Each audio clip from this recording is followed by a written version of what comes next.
अस्सलाम वालेकुम जी, मैं हूं सोहराब बरकत और आप मेरा यूट्यूब चैनल देख रहे हैं। एक कत्ल हुआ और एक अजीम साइंसदान का कत्ल हुआ और इस कत्ल के बारे में आप ये समझ लीजिए कि आने वाले 2 महीनों में या 1 महीने में इसके असरात बहुत बड़े होने वाले हैं।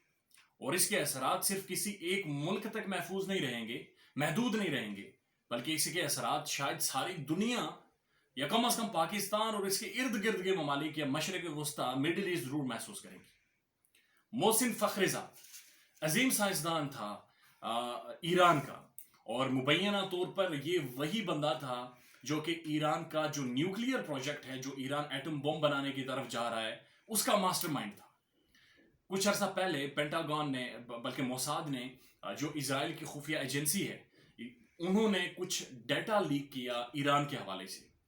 उस वक्त जो Iran Israeli prime minister Benjamin Netanyahu, उन्होंने एक प्रेजेंटेशन दी जिसमें उन्होंने जिक्र किया मोहसिन फखरेज़ाद का, और उसने ये भी कहा कि इस बंदे का नाम आप याद रखिएगा क्योंकि आने वाले दिनों में आपको सुनने में मिलेगा।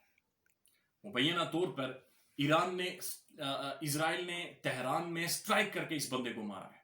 ये बंदा एक काफिले की सूरत में जा रहा था तेहरान की सड़कों पर, जो दारुल हुकूमत है ईरान का, और वहां पर इसे मारा। किस तरह से मारा वो मैं आपको आगे चलकर बताऊंगा क्योंकि ये बड़ी एक टेक्निकल वारदात थी। लेकिन इस पर हुआ क्या है अभी तक? जिस दिन यह कत्ल हुआ मोहसिन फखरेज़ाद, उसके बाद ईरान के हसन रुहानी ने, जो उनके प्राइम मिनिस्टर हैं, और आयतुल्लाह खुमैनी, जो उनके मजहबी लीडर हैं, उन्होंने वाज़ेह तौर पर कहा कि हम बदला लेंगे, और बदला इजराइल से लेंगे। हम स्ट्राइक करेंगे इजराइल में, और उसके जो दोस्त ममालिक हैं या जो उसके साथ मिलकर ये सारे काम करते हैं, यानी वो बता रहे थे कि वो सऊदी अरब की में या यूएई में भी स्ट्राइक कर सकते हैं। अमेरिका ने, डोनाल्ड ट्रंप ने वाज़ेह तौर पर कहा कि ये सारी वारदात इजराइल ने की है। उन्होंने बड़ा जबरदस्त करार दिया इसे। उन्होंने कहा वेल डन, एक और परपिट्रेटर को मार दिया हमने, जिस तरह कुछ अर्सा पहले इन्होंने बगदाद में कासिम सुलेमानी को मारा था। ये ईरान की कासिम सुलेमानी के बाद सबसे बड़ी शख्सियत थी। ये आप ये यूं कह लीजिए कि ईरान के अंदर जो 2-3 बड़े पाए के लोग हैं, उनमें से मोहसिन फखरेज़ादे उनमें से एक बंदा था। और मुबैना तौर पर ये जो ईरान अपना एटम बम बना रहा है, उसका जो सारा प्रोजेक्ट है, उसे लीड यही बंदा कर रहा था, और ये बहुत नजदीक था अपने सारी उन चीजों के, उन सारे मामलात के जो कि ईरान की सोच है और जो वो चाह रहे हैं। मोसाद ने बहरहाल अभी तक इसको तस्लीम नहीं किया कि उन्होंने मोहसिन फखरेज़ादे को मारा है, लेकिन कुछ दिन पहले, इस वाक़े से कुछ दिन पहले, डोनाल्ड ट्रंप ने, एक अखबार में रिपोर्ट हुआ कि जो वो अपनी काबीना के साथ बैठे थे और वहां पर उन्होंने ये बात सामने रखी कि क्यों ना हम ईरान के अंदर स्ट्राइक्स करें, और ईरान के अंदर जो जगह हैं, ऐसी साइट्स हैं जहां पर वो जो एटम बम बनाने के हवाले से हसास है, जोहरी तवानाई के हवाले से हसास है, क्यों ना उन सब को अटैक करके तबाह कर दिया जाए। इस पर जो उनकी बाकी का कैबिनेट थी, उन्होंने वाज़ेह तौर पर इनकार किया, और पेंटागन ने तो खुसूसी तौर पर कि ऐसी स्ट्राइक हम कर नहीं सकते क्योंकि इसका ईरान जवाब देगा और जवाब बड़ा खतरनाक होगा। ये उसी की एक उसका प्रीटेक्स्ट था। ये बात हुई और उसके कुछ दिनों बाद मोहसिन फखरेज़ादे को तेहरान में मार दिया गया।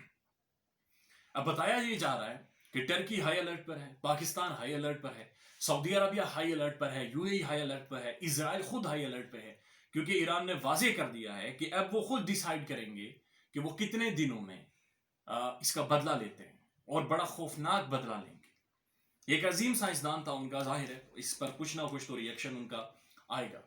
लेकिन दफ्तर खारजा ने जाके खुफिया सोर्सेज ने, जो ऑफ द रिकॉर्ड भी बातें हुई या जो कुछ अखबारात में छपा भी, ये बताया कि इजराइल बुनियादी तौर पर अपने जंगी जहाज बहुत सारे यूएई की बॉर्डर्स पर ले आया है, और मुमकिन तौर पर वो कुछ ही दिनों में ईरान के ऊपर वो स्ट्राइक्स करेगा, ईरान की न्यूक्लियर बेसिस के ऊपर स्ट्राइक्स करेगा, और जो कि एक बड़ी हौलनाक सूरत हाल बनती हुई दिखाई दे रही।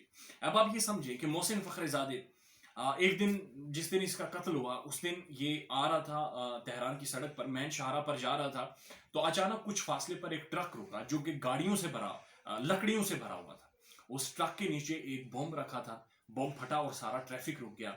जब मोहसिन फखरेज़ादे की गाड़ी रुकी تو پھر سائڈوں سے چاروں طرف سے 5 لوگ سامنے آئے اور انہوں نے اندھا دھند فائرنگ شروع کر دی، جس میں محسن فخر زادے کو ہلاک کر دیا گیا اور اس کی فیملی کے کافی سارے لوگ زخمی ہوئے۔ اسرائیل نے فوری کوئی ریسپانس نہیں دیا، لیکن امریکہ نے فوری طور پر کہا کہ اس کے پیچھے اسرائیل ہے، یہ اسرائیل نے مارا ہے، اور ہم مزید سٹرائکس کریں گے ایران کی نیوکلیئر سائٹس کے اوپر۔ یہ بڑی خطرناک صورتحال ڈیولپ ہوتی جا رہی ہے، کیونکہ ٹرمپ جو بائیڈن ہے امریکہ کے نئے صدر، ان کی حلف برداری کچھ ہی دنوں میں شروع ہوگی، جنوری میں۔ اس سے پہلے امریکہ کے پریزیڈنٹ ٹرمپ ہے، اور ٹرمپ اسرائیل اور سعودی عرب کو خوش کرنے کے لیے شاید کسی بھی حد تک جا سکتے ہیں۔ سو دیکھنے میں یہ آنا ہے کہ یہ اب کس طرح سے مزید ڈیولپ کرتا ہے، کیونکہ ایران کے اندر فی الحال سوگ بنایا جا رہا ہے محسن فخریزاد کا۔ بہرحال آپ ہمیں سبسکرائب کریں، مزید اس سٹوری کو فالو کریں گے اور آپ کے ساتھ شیئر کریں گے۔ اپنا بہت سارا خیال رکھیے گا۔ Thank you so much.